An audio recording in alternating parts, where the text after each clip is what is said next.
Hi, my name is Erin Nunley. I teach 6th grade at Overall Creek in Murfreesboro. I teach 6th grade in a self-contained classroom, and we are at a STEM school. And I'm Whitley Troutman, and I teach 5th grade at Overall Creek, and we are a self-contained STEM school. So if you haven't had a chance to get into the Padlet, it is password protected. It's all caps TSIN, and there's something at every row if you need to get into that. That's just where our resources are going to be today. So today, and this is the only time I'll read to you, here are our goals. We're going to leave with a solid understanding of the purpose, importance, and practicality of incorporating argumentation in the classroom. Receive strategies to help implement in your own classrooms, and engage in constructing an argument that supports or refutes claims about given real-world situation. Tongue-tied. If you would just take a minute and read these quotes.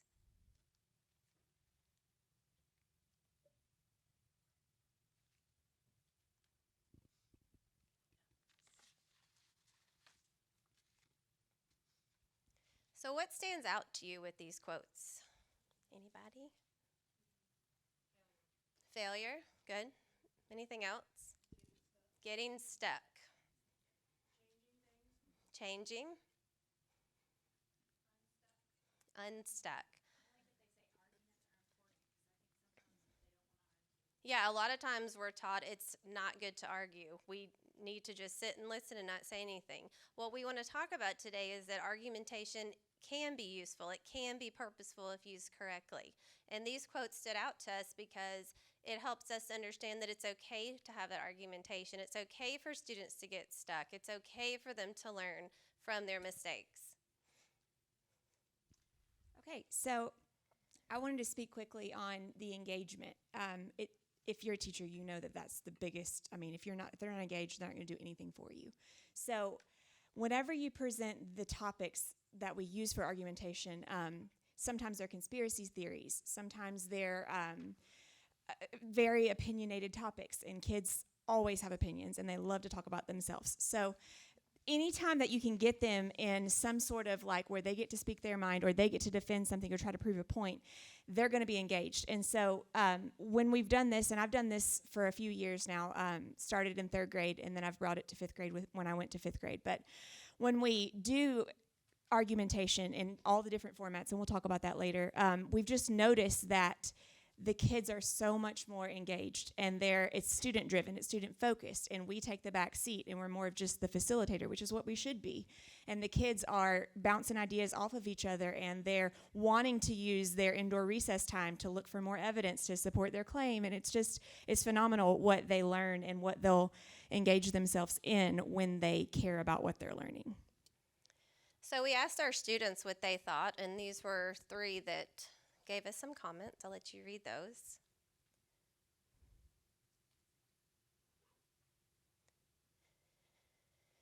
It teaches them to reason. It teaches them to think and to listen, to truly listen to what somebody else is saying. Not listen and already have what you're about to say in your mind ready to present your side. It teaches them to listen and critique the listening of other people, or the reasoning, of other people, so that they can truly use argumentation correctly. It helps to, like she said, increase engagement, excitement. They want to do it. We spend several weeks whenever we do argumentation units, and they want to do this. They want to stay in and work on their arguments so they're prepared.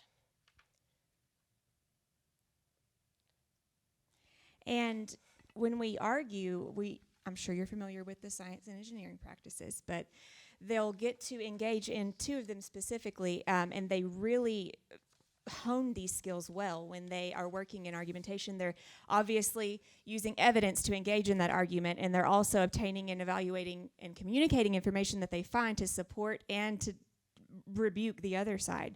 So they're learning, when they don't realize it, they're learning how to think like a scientist and how to use those SEPs in argumentation. And you can do it across disciplines. We've done it with social studies topics, with science topics.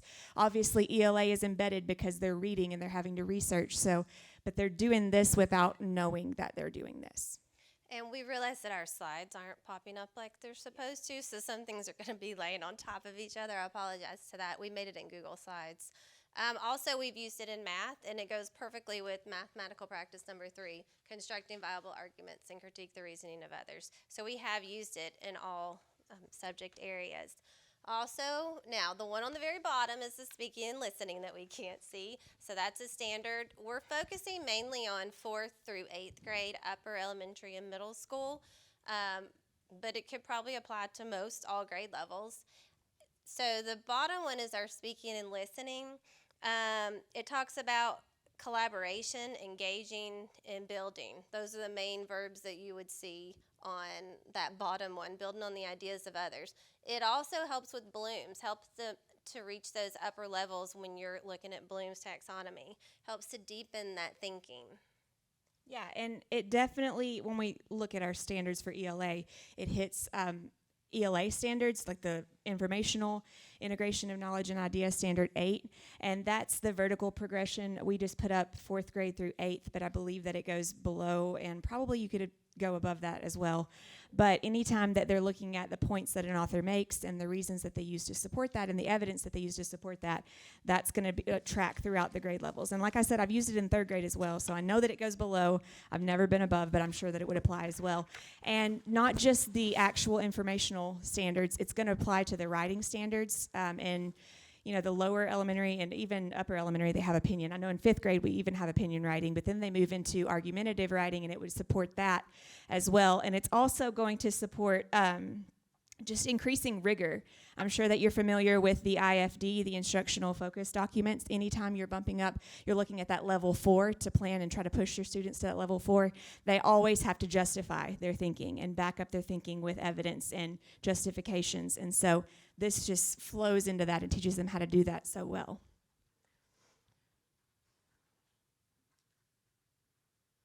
All right, so Mrs. Nunley is coming around with a note catcher for you. It's just going to have these 8 steps that we follow. This is just the structure for when we do our argumentation, the way that we go through it. So as we go through these steps, if you wanted to take notes, that's the purpose of that. But all of the things that we're talking about, you'll also find the links to and the resources for on the Padlet that we created for you. So to get started, we always want to hook the kids in, right? We want to engage them. We want to call it the hook, whatever you want to call it. But we want them to be interested. So we started with phenomenon, and I know that you're familiar with that as science teachers. So we typically will bring up a topic. It's going to relate to whatever we're currently learning. Some examples that I've done in the past is we've talked about most recently the Titanic, because we're in our quarter 4 STEAM unit right now, and we are building a boat for our principal to float in the creek behind our school. So we've been studying the Titanic. It's been going along a lot of the ELA texts we've been using. And so we talked about the conspiracy theories surrounding the Titanic, that it wasn't the Titanic, that it was a sister ship, the Olympic, that actually sank, and all of the different conspiracies surrounding that. So just hooking them in with something. You'll see a list of topics that Erin and I put together of things that we've done with argumentation in the past on the Padlet. But as you brainstorm and STEAM plan with your teams, come up with your own topics as well. Any topic that you could debate and it has different multiple perspectives with, you could use to hook the kids in. This tug of war that's a strategy too. It's called the Metacognitive Wobble. But you can pose a question to the kids and ask them, it's typically got a one end, yes, very strongly one way or very strongly the other, but it's going to be something that they are going to reflect on throughout several different things that they do and throughout a long period of time. And they may feel one way in the beginning, and then as they get more evidence and more research and you talk more, they're going to be leaning towards the other side of the wobble. So you can hook an argumentation session with a question like a tug of war sort of format as well. Step 2 is collecting evidence. So once we've posed the topic, what the conspiracy was, I keep going back to the Titanic because that's the most recent one that I just completed with my students, and this is evidence, this is student work from that. We talked about how they're going to collect evidence. I don't tell the kids right away what side they're defending, and I don't know what side they're defending because I want to know, one, what they can gather without knowing what evidence, how they gather evidence, period. And then I want to know their opinion, so I tie in opinion writing with it. And then I want to know, using my knowledge of students, what I want to assign them. Sometimes I let them pick, sometimes I assign them. But this is before any of that. So we hook them in, we get them interested. Then they start collecting evidence. Lots of times we have articles that we'll go through and do different reading standards with. We'll hit whatever our class needs, be it summary, standard 2, or we'll talk about the structure of a text or the author's purpose or whatever. But as we're going through and doing our typical ELA lesson, they're filling in information when they find evidence to support either side of this metacognitive wobble that we're in. They're going to plug it into this organizer. And they don't have to use this organizer, but this is most recently the one that I used. And the feedback from my students was that whenever they would put a piece of evidence down, I know it's super blurry and you can't read it, but the first thing here just says evidence. When they would put a piece of evidence down, they would look at it through two different perspectives. The prosecution's point of view, what the prosecution would say if they were going to bring this up in a court of law, and where they got that evidence from. They have to cite their sources always. But then they also have to think of it from the defense's point of view. How would the defense come back at that? What would they say to kind of try to rebuke what they're saying? So they would have to say, well, the defense might spin it in this sort of light. So that really engages in the Kaplan's multiple perspectives too. And they have to use text evidence for that as well. So they just plug this in. We go along throughout the course of a day or a couple days sometimes, and we give them online sources or we give them print sources. It just depends. But they get to go through and really plug in their evidence in any sort of format. Like I said, it doesn't have to be this, but somewhere for them to keep track of their evidence. That's the second step. Then we go into writing a claim. And like I said, I teach 5th grade, so we still work with opinion writing. So I typically, after they've had a few days to go through and really dig out evidence from all the sources, or at least from a lot of the sources that I want them to look at, I'll have them write their opinion. What do you think so far? Do you think it was the Titanic or do you think it was the Olympic? And they'll go and write an actual multi-paragraph essay using sources, etc., multiple texts. This is just another organizer that they've used in the past for evidence, by the way. But that will sometimes be what I use to determine what I'm going to assign them. If I'm going to assign them and they've really supported one viewpoint really well, I might flip it, especially if it's those higher thinkers. I might give them the opposite side. I can see immediately you're going towards this idea, so I want you to think outside of the box. I'm going to make you defend the other side.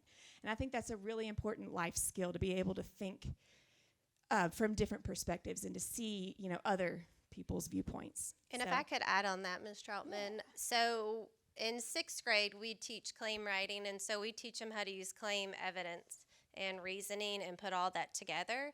But also, my youngest was in Ms. Troutman's class a couple years ago, and I'll never forget when she came home and said she had to defend Andrew Jackson. She was distraught because she did not agree with what Andrew Jackson did with the Trail of Tears. And for a day, she was really kind of upset. But then she started researching, and she learned all about what she could to defend his side with the facts. She stuck with the facts, and then their group won. And so that was a really good learning moment for her and the other students in the class, when sometimes you have to defend things that you don't necessarily agree with, but it's all about sticking to the facts. It's not what you think and what you want. It's what are the facts that go along with it.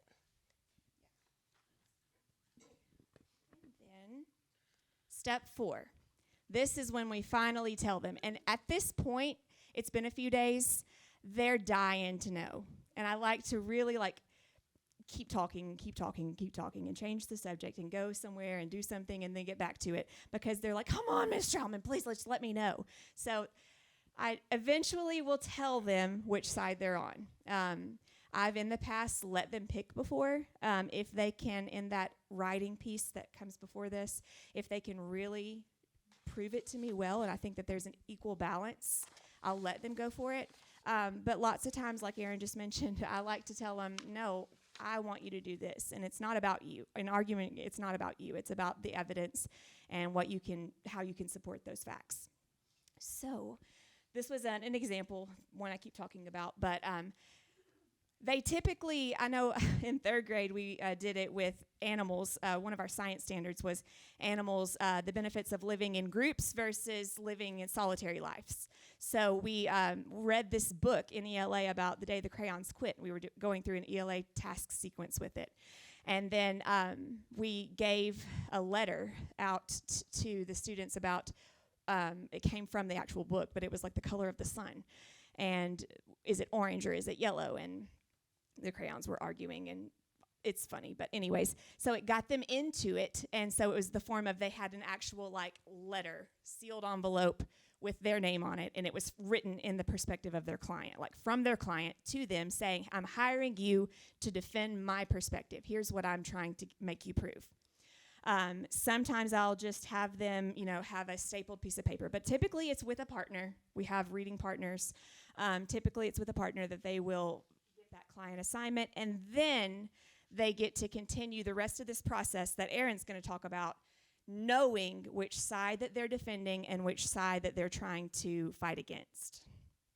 So now they're going to go back and they're going to do more research. So that's why we have evidence collection listed twice, and we want to make sure that they are now going out on their own with their known assignment, and they're going to figure out anything and everything that they have to have in order to have the actual debate.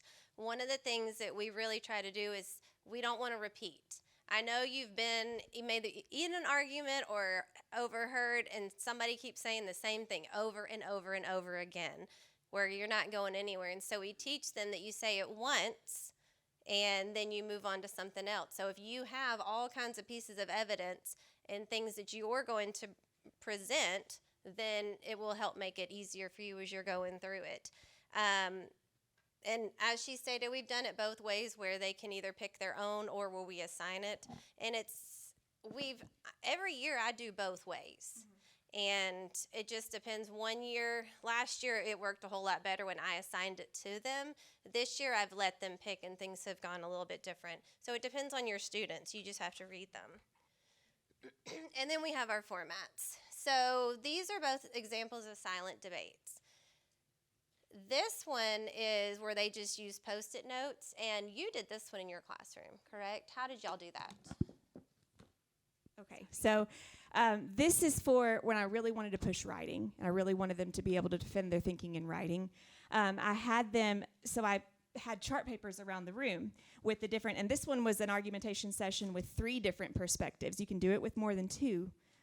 Wanted to mention that too. But this was for when we were looking at, they were engineering a tire tread to prevent against hydroplaning, utilizing biomimicry. This was our quarter 3 engineering unit. And so we looked at sources for rubber, and we had someone from Bridgestone come in and talk to the kids. But they talked about how the rubber tree is not a very useful source because it takes so long to be able to tap into it. And then it's not able to be used once it's tapped out. It's not able to be used for lumber or any sort of good purpose that wood would be typically used for. So they talked about the amount of space that it takes to grow it, and they're trying to look for alternative sources for rubber. So we went into a Uwali plant, a rubber tree, and a Russian dandelion, and they're using these 3 different things for potential sources for rubber. So we talked about which is the best source for rubber. Is it the Uwali plant, is it the rubber tree, or is it the Russian dandelion? And so we'd gone through the whole steps, all the process, and they were ready to debate. This was the actual debate session, or argumentation session. So I had each group a big piece of chart paper with their client's claim written on it. And I gave them, and they already had that evidence log filled out. So they had all their evidence that they were going to use. And I gave them 20 minutes. And I said, okay, take a Post-it. And so I like to be color coordinated. So I had this written in yellow, and I gave them yellow Post-its. But I said, you get as many yellow Post-its as you need. Each point that you want to bring up is going to be on a Post-it. Your point and your evidence on a Post-it. And so they worked together, and they would, divide and conquer, but they'd post all of their evidence, basically just transferring it from the organizer that they've been working on all week or over the course of a few days onto the Post-its. So every group was doing that. You can see the rubber tree was in pink, and they had their pink Post-its. The Russian dandelion was in purple, and they had their purple Post-its. Then I would have them, and I would partner them using my knowledge of students and who they needed to partner with and who they needed to argue with. I would have them physically go with their text and their evidence to a opposing group. Like I might have the Uwali plant go over the yellow group go over to the rubber tree group. And the rubber tree group go over to the Russian dandelion. A Russian dandelion come over to the Uwali. And they would be able to go and look at the points that were posted for that client, and they would try to debunk it. So they would get time to silently debunk it using the same evidence, the same text that we've been peeling through all week, the same digital resources, whatever we've been using. But they'll use their color. So you can see that there are some pink, or there's some yellow Post-its under these pink Post-its. So this was the rubber tree originally. That would be a rubber tree point. Then the Uwali group, the Uwali plant, came over and debunked it with their yellow Post-it. They would stick it right up under it and try to debunk it. And this is all done silently, so it's all through writing, and it really pushes them to write and write and write. And then they would have a chance to go back to their original work and see how the group had tried to debunk it, and then try to reprove it, but they can't repeat. Like Erin said, they can't say the same thing they've already said because you've already said it. So now, how are you going to reprove your point and let it stand again? So they use the same evidence, but they're going to try to find a different way to prove it, something they haven't already said. And so you can see that, like, there's another pink Post-it up under the yellow Post-it. So they've reproven it. And they go back and forth a few times until they can't reprove it anymore. There's no new evidence to pull out, and it is what it is. At that point is when we make a ruling. And so this one is my class doing a silent debate just on the whiteboard. And this one was, are forest fires good? Should we intentionally start them to help with regrowth or not? And then on the other board, there was one on the insurance company. Should we raise insurance premiums in order to help people that are in these wildfire zones or not? And one of the things that they had to do was they had to stop and they had to wait. So one person at a time was allowed to write, and everybody else had to read it. That helped to keep repetition going on and on. And another thing is they had to have evidence. They could not just put a claim up there that they thought matched. It had to have evidence to support it that went with it. It all came back to that evidence. We really, really try to push to have evidence. You can't just go, well, I disagree with this, and not give a reason why, or maybe because I don't like that. You have to have evidence from the research that you've done. That's why we spend so much time and have evidence collection twice throughout these steps. So then we have our ruling, and it can be done different ways. Either you, the teacher, can dress up and be the judge. We actually had one of our judges from Rutherford County come in and do a courtroom proceeding with our, I don't even remember what this was on. This was COVID year. That was the year right before we had to close down. But we had the defendant and the prosecutor, and then we also had some fifth graders that came, and they acted as the jury. And so they were listening to both sides, and they had plenty of evidence, and our actual judge ran it. So that was a lot of fun. With the ruling, you can do something this extreme, or you can just have the class decide. I've done it before where I turned two tables around and they just sat and they talked back and forth, and the class helped me figure out, okay, who won that argument? Who do you think the winners were? So it depends on your class and how you want to do that. And then we end it with a reflection. So the way that she does the Post-it notes, that's very similar to the way I do my reflection, where they get to go around and they can reflect on what other people have done, and they can give peer feedback to help them to grow. We talk about that a lot. We want our peers to grow in their thinking and in their learning. We don't want to say things like your handwriting needs to be worked on a little bit.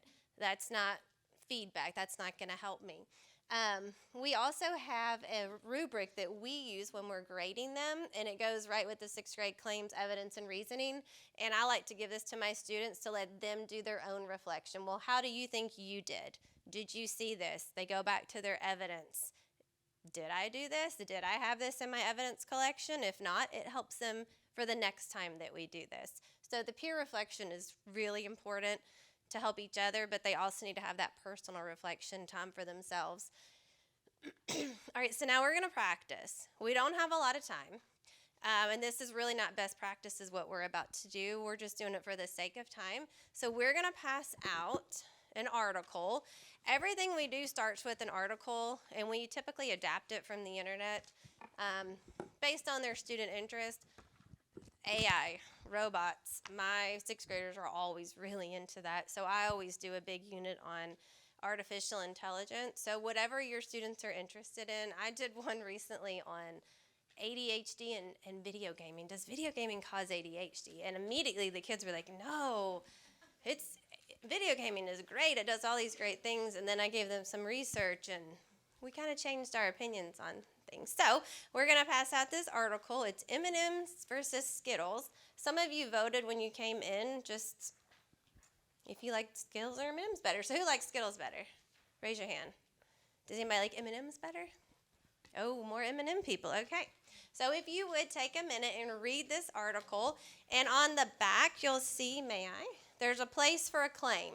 So after you read, we want you to go ahead and make your claim. So as I'm stated, we are fast forwarding this just for time's sake to give you a chance to practice. And then we'll talk about it.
We would also have gone ahead, sorry, I didn't realize it was going to be so loud.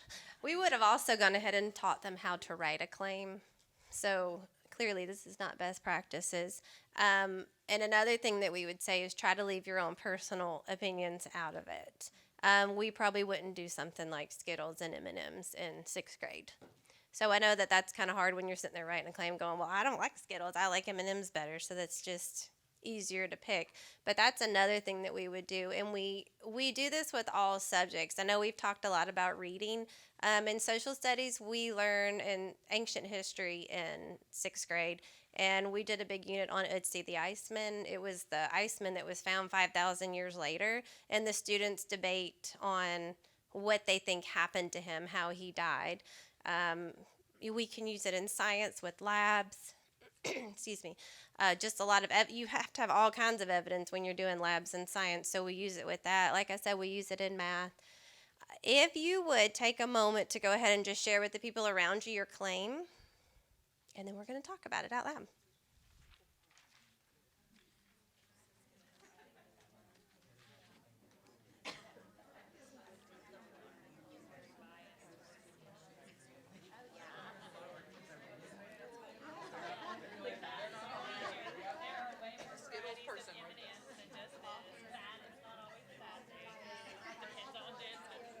I could think of one for M&M's, but I like Skittles. I didn't make a claim. I honestly, when I was like, well, Skittles has more options. I don't really care. I like But I pulled up the different varieties of M&Ms there are now. But the situation is in a single pack, you get only one type of M&M, and you get several types of Skittles. Hey, we're just going to end it right and let them talk. Another way to engage students. That's what we do.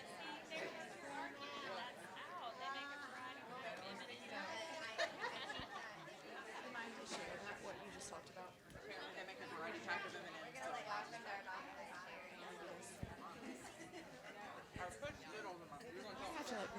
Okay, we're going to go ahead and start sharing, and we do have people online, so we're going to ask for you to talk in the microphone. We should have done that earlier. So this group's going to start and let us know what they think. Well, I actually did not make a claim because I felt like this article was completely biased towards Skittles. And I looked up online. There are multiple varieties of M&Ms that were not mentioned in here. And fat is not always a bad thing, depending on where it comes from. And so if I had to make a claim, my claim would be that M&Ms are a better snack than Skittles. But my friend felt differently.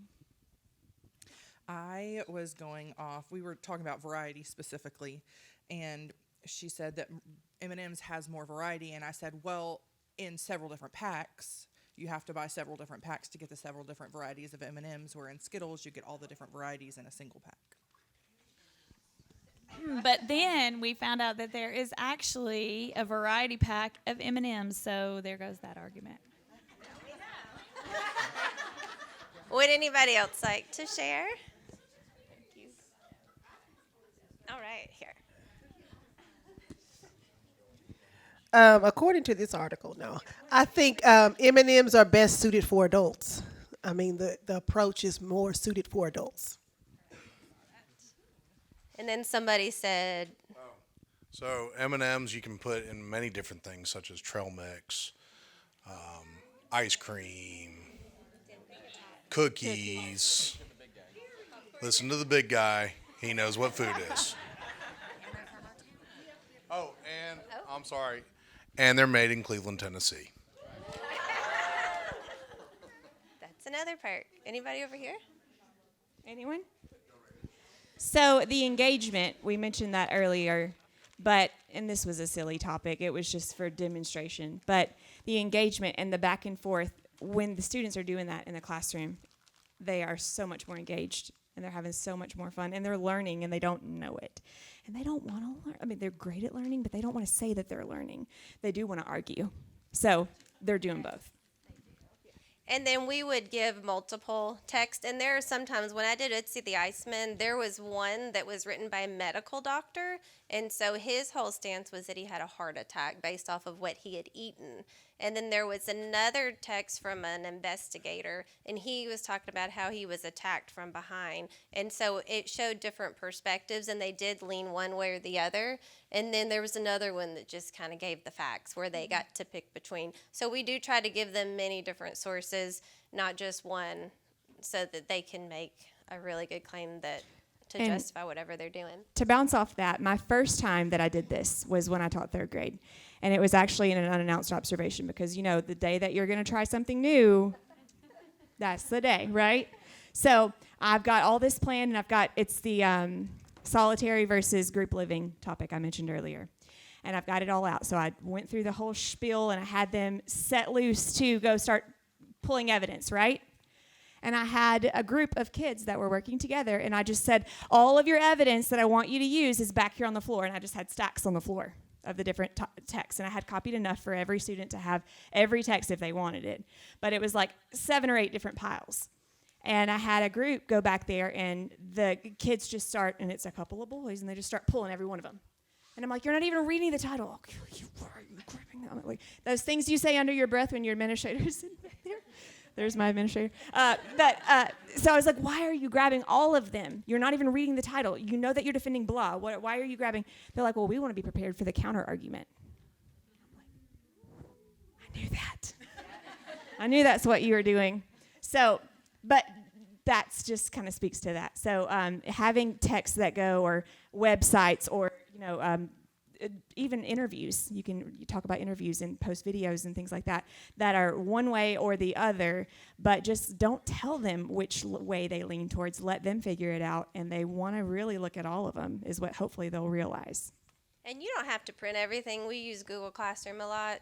And one of the silent debates, I've done one on the Jamboard before. I don't know if you've done that. And we've also used Padlets. So there are multiple formats that you can use.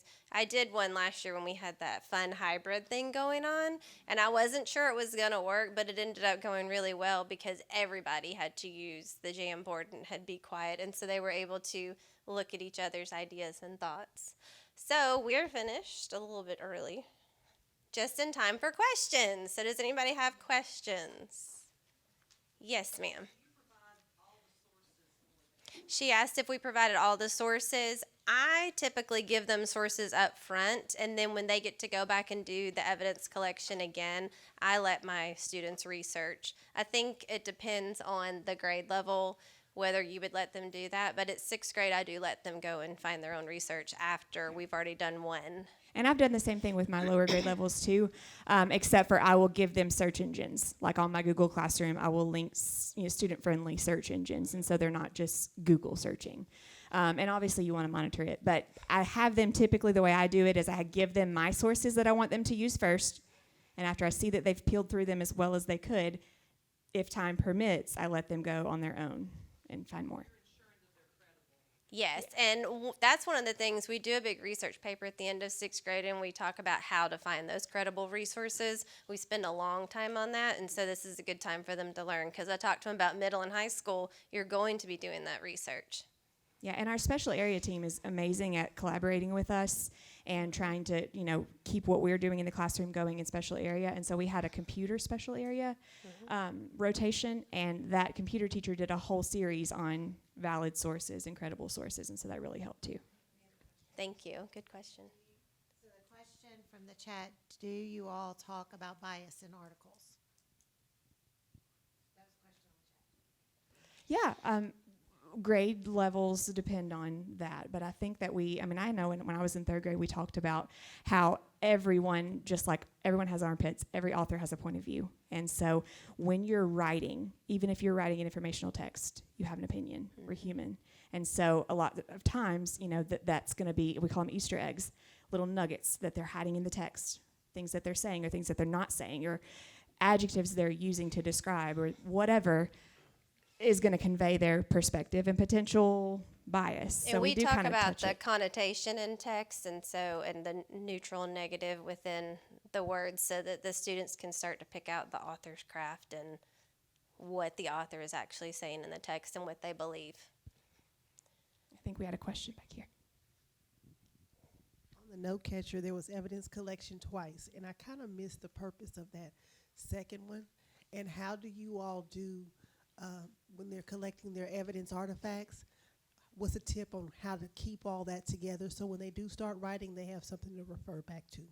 So we have it listed twice because the first time they're just starting to research, and that's typically what we give them.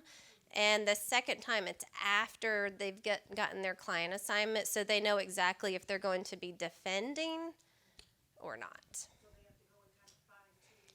Yes, but we want them in the beginning to go ahead and have an open mind about both, so they don't know if they're the defendants or the prosecution. Yeah.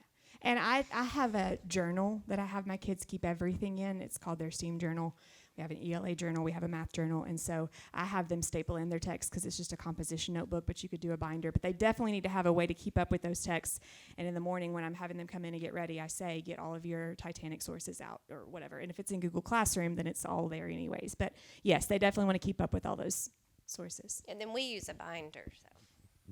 So my question is kind of two parts. Number one, how often do you do this in a school year? Is this a repeated process in a school year? And the engagement level and the level of detail that your students go through, if they do it multiple times, how do you see that progressing as they go? Okay, so I do it a lot. I love it, and my kids love it.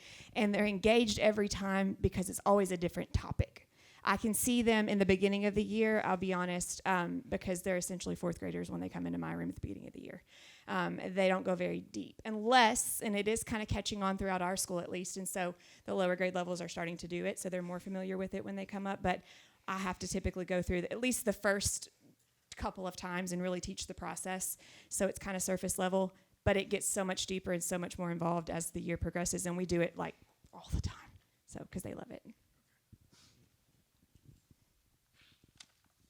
So sifting through all of the information online yourselves and trying to find the right